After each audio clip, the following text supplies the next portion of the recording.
I stand here with, it's not easy to stand here and talk about Appa. When Samson said you have to talk during the service, we are all very emotionally drained out. It is the same with me too, but I think it's my duty, my privilege and my honor to say a few words here about Appa. I still remember the day I got married.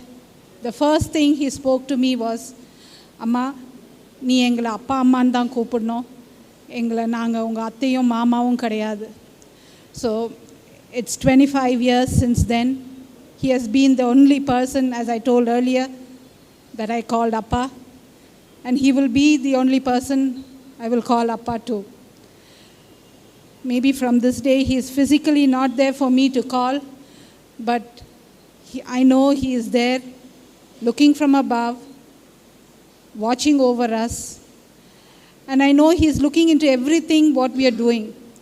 He was a very, very protective father, an extremely protective grandfather.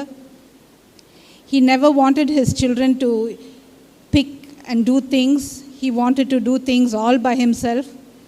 He never wanted his children to work, do things and strain themselves. Even if it was their grandchildren, everything would be done by Tata. And for all the grandchildren, Tata was everything to them. Especially for my oldest, he was the firstborn, and he did everything for Abhaija. And we were all, if we do the slightest mistake, we were all scolded for. But Appa was a man he stood by his words. He never wanted to hurt others. But he was a very stern person. But even though he was a stern person, I think it was out of love, and his family stood first for him. So that is the way he expressed things. I don't have anything, it's hard for me to talk now. But Appa, you will always be with us. You will be watching over us. You will be our guardian angel. We are happy at this time that you are there, celebrating with God.